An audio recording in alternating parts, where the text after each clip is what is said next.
A woman suspected her husband of cheating, but he had an explanation for everything. However, she later saw something unexpected at a neighbor's house that finally revealed the truth. Deborah had just had dinner and looked out the window waiting for her husband to come home. He had been late a few days that week and it wasn't like him. She didn't want to be that wife who suspected her husband of cheating, but there she was. He won't cheat, he can, right? Unfortunately, several of her friends had recently been through cheating situations, so she was heavily suspicious. She breathed a sigh of relief when her husband's car pulled up on the driveway. "Honey, I'm home," Robert called out when he opened the door, and Deborah smiled but noticed his usually well-pressed white button-down shirt was disheveled. Her suspicions rose again. "Hey dear, why are you late?" Deborah asked, trying to sound casual but not entirely succeeding. "I'm late?" Robert asked, frowning and raising his arm to look at his watch. "Oh, I must have lost track of time at the office, honey. I'm sorry." "Oh, okay," Deborah said, biting her bottom lip and not pleased with that vague response, but she let it go.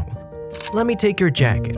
"Thanks. Could you put it in the laundry? I'm gonna start wearing the brown one. It's getting colder now," Robert said and went to their bedroom while Deborah went to the laundry room. Acting like a common thief, she scoured through his pockets, desperate to find something that would either prove his innocence or reveal that she wasn't wrong to be paranoid.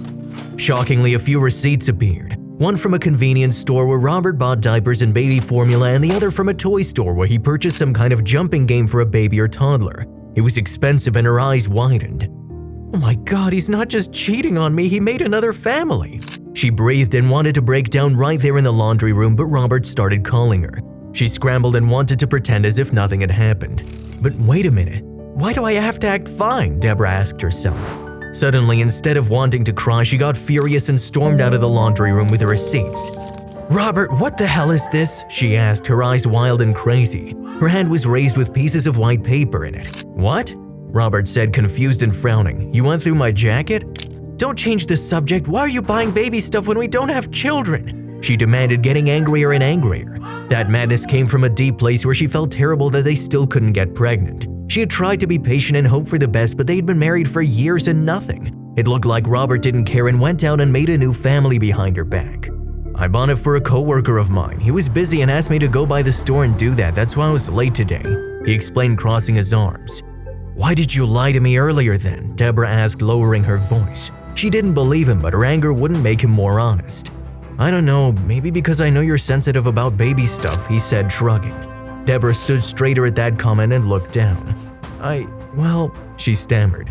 "Honey, no, please don't cry. I didn't mean anything by it. It's just that, yeah, you're sensitive that we haven't gotten pregnant yet and I didn't want to hurt you," Robert said and approached her, wrapping his arms around her. Deborah let her husband hug her and forgot all about that situation. Maybe he isn't cheating. Perhaps he doesn't have a hidden family. "My husband loves me," she repeatedly thought in his arms. "Hey, Deb," her friend Darla said when Deborah answered her phone. "Hi, girl, what's up?" "I was wondering, you know we have a new neighbor, right? She's on the other block and I'm gonna try to introduce her to my boss tonight because she needs the job, but she has a newborn and we can't find a babysitter. Can you do it? It's after work because my boss didn't have time to meet her earlier," Darla asked. "Oh, sure, of course, but will your friend be alright leaving her baby with a stranger?" Deborah wondered, confused. "Yeah, she trusts me," Darla assured and gave her the house number. That night, Deborah showed up at the house and met Darla and her friend Mia, who is lovely. "Thank you for doing this for a stranger," the young woman said. "I have no one to help me." "Of course, I love babies and I babysat all through my teens," she smiled, and her friends left. Caring for the baby was a delight and Deborah couldn't wait to get pregnant soon. She started thinking about going for IVF as she tended to the baby and put him to sleep. Mia's house had only one room and the crib was right next to the bed, so she put the baby to sleep and wanted to leave, but something caught her eye. It was a picture on the nightstand, and to her utter horror, Robert was right there, the highlight of that picture. A young Robert with his arm around Mia. Other people were in the picture, but Deborah couldn't focus on anything else. She took a pic of the portrait with her phone and tried to contain herself, waiting for Darla and Mia to return. When they did, she rushed away, dismissing their plans of having some coffee and chit-chat. She didn't have time for that. Her marriage was over. Robert arrived home later than ever. This time, a huge meeting at work had gone long, but he hoped Deborah would understand and still believe his story. However, he opened the door and it was like a hurricane passed through his house. "Deborah? Deborah?" he called, but no one answered. He went to their bedroom and realized his wife was gone. Robert spent the next few hours trying to locate Deborah. He had been calling her parents, but they hung up on him many times until they finally blocked him. He couldn't call her work. It was late and he feared he would get her in trouble. However, he drove around trying to find her at her market or at the local coffee shop. No luck. When he went back home, he saw Darla putting out the garbage. Darla, have you seen Deborah? I can't find her and she's not answering. I'm so worried," Robert asked, and the desperation in his voice made Darla frown. "Well, yeah, she babysat for our new neighbor Mia, but then she ran off like a bat out of hell and she hasn't answered my texts either," Darla said, wrapping her jacket around herself and getting closer. "Mia?" Robert asked, surprised. His eyes darted all over their street as his brain put the pieces together. "Yes, Mia. Do you know her?" Darla asked, tilting her head in suspicion. But Robert hurried away, ignoring her, and returned home to try to reach his wife again. "Let's get this over with quickly," Deborah started in a no-nonsense tone when Robert was finally allowed to come to her parents' house for a talk. "I already talked to a lawyer and Mia's baby is not mine," Robert interrupted, almost yelling. He knew Deborah would not let him speak if he didn't raise his voice. The day after his talk with Darla, Robert visited Mia. She had no idea who Deborah was, as she had been abroad for a long time and only came back recently to raise her baby in the town where she grew up. She and Robert were friends in high school and continued to be close through college, but they lost touch when she left for Europe. However, when she returned with a newborn, he decided to help her with the baby and some expenses. The issue was that he was afraid to tell Deborah. He had lied to her about his late nights a few times and why he was buying baby stuff, but he hadn't lied to her about her sensitivity over babies. He knew she felt ashamed over not getting pregnant, although Robert never said anything. He didn't care if they never got pregnant or had children.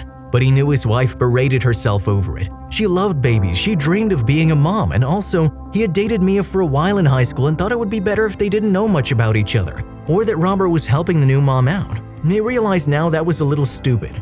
He rushed through his explanation, and Deborah's face went from angry, confused, outraged, disgusted, exasperated, and finally to frustrated.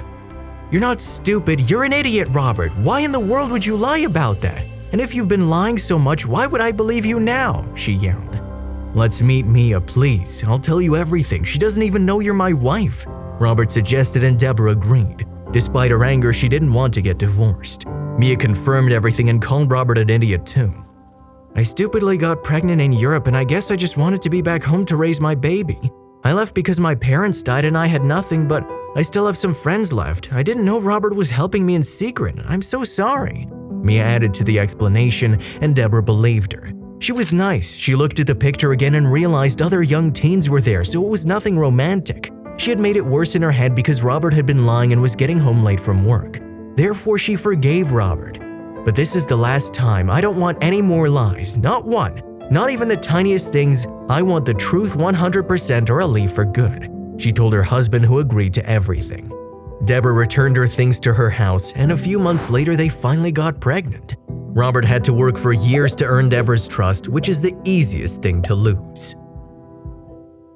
If you liked the video, please give it a thumbs up and consider sharing it with someone who may find it interesting. Thanks for watching, and I'll see you in the next video.